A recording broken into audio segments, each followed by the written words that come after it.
તમે જેમ અત્યારે પેલું ઓફર આવી તમને, જેમ તમે કહેતા હતા તમારી ફ્રેન્ડની છોકરી અંકિતાએ તમને કીધું કે તમે હિરોઈન થઈ શકો છો, એટલે હવે તમે ખરેખર એટલે હવે એ દિશામાં વિચારો છો કાકી? એવું નહીં હવે, પણ એટલે હવે જો આપણે ટ્રાય કરવામાં શું જાય છે? હું ટ્રાય લી, તારે નૈતિક જવાબદારી રાખવી જોઈએ.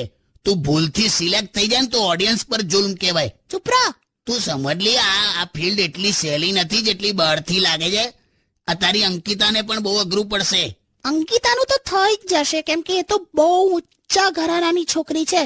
ઊંચા ઘરની એટલે શું? એની ત્યાં જમીન અગાસીથી શરૂ થાય છે? એવું નથી હોતું લી, આમાં તો ટેલેન્ટ જોઈએ.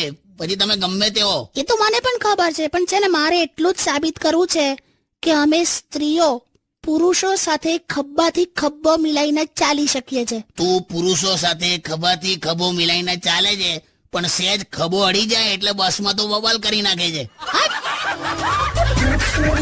તમારા બેની જોડી તો આમ રામ સીતાની જોડી છે. ખરેખર? વાવ. શેની રામ સીતાની જોડીલા? નથી આને કોઈ ઉપાડી જતું, નથી આ ધરતીમાં સમાતી.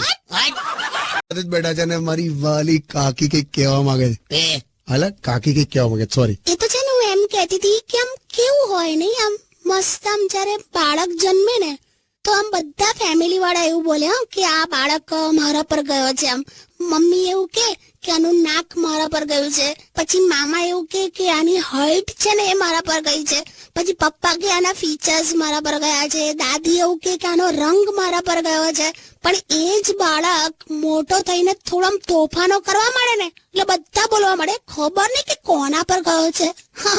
બધા છે ને આમ જવાબદારીમાંથી આમ આઉટ. કાકી મારે આવું જ થયું હતું. પણ તારે તો હજુ કોઈ જવાબદારી લેવા તૈયાર નહીં. ઓ ભાઈ હો, my parents are proud of me. તારી બધી મેથડો કેવી છે લા? નહીં આમ રોજ આમ આ તું કાન ખેંચીને આમ જે બહાર લાવે છે ને, શું કામ આવું કરે? એ તો પેલા આમિર ખાન જેવા કાન થઈ જાય ને આમ એવો ટ્રાય કરું છું. એટલે આમિર ખાન ને હારા લાગે યાર. તું તો પેલા બાઇક ના સાઈડ ગ્લાસ બેસને લઈ આવે હોશિયારી. આના ખરું આ તે ચોકઠા વાળું આ કઈ પ્રિન્ટ નો ડ્રેસ પહેર્યો છે?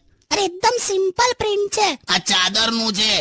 હવે જમવા બેસતી વખત મારે તને પાથરવાની? ના ગમ્યું ને? ઓકે ચાલો, એવું જ છે ને, લો કાઢ નાખું. અલી એવા ના હું હોય, શું બોલે? ગભરાઈ ગયા સાવ. સોંગ વગાડ. તમે જેમ અત્યારે પેલું ઓફર આવી તમને, જેમ તમે કહેતા હતા તમારી ફ્રેન્ડની છોકરી અંકિતાએ તમને કીધું કે તમે હિરોઈન થઈ શકો છો, એટલે હવે તમે ખરેખર એટલે હવે એ દિશામાં વિચારો છો કાકી? એવું નહીં હવે, પણ એટલે હવે જો આપણે ટ્રાય કરવામાં શું જાય છે? હું ટ્રાય લી, તારે નૈતિક જવાબદારી રાખવી જોઈએ. તું ભૂલથી સિલેક્ટ થઈ જાય ને તો ઓડિયન્સ પર જુલ્મ કહેવાય. ચૂપ રહો. તું સમજ લી, આ ફિલ્ડ એટલી સહેલી નથી જેટલી બહારથી લાગે છે. આ તારી અંકિતાને પણ બહુ અઘરું પડશે. અંકિતાનું તો થઈ જ જશે, કેમ કે એ તો બહુ ઊંચા ઘરાનાની છોકરી છે. ઊંચા ઘરની એટલે શું? એની ત્યાં જમીન અગાસીથી શરૂ થાય છે? એવું નથી હોતું લી, આમાં તો ટેલેન્ટ જોઈએ. પછી તમે ગમે તેવો. એ તો મને પણ ખબર છે, પણ છે ને મારે એટલું જ સાબિત કરવું છે કે અમે સ્ત્રીઓ પુરુષો સાથે ખભાથી ખભો મિલાઈને જ ચાલી શકીએ છે. તું પુરુષો સાથે ખભાથી ખભો મિલાઈને ચાલે છે, પણ સહેજ ખભો અડી જાય એટલે બસમાં તો બબાલ કરી નાખે છે.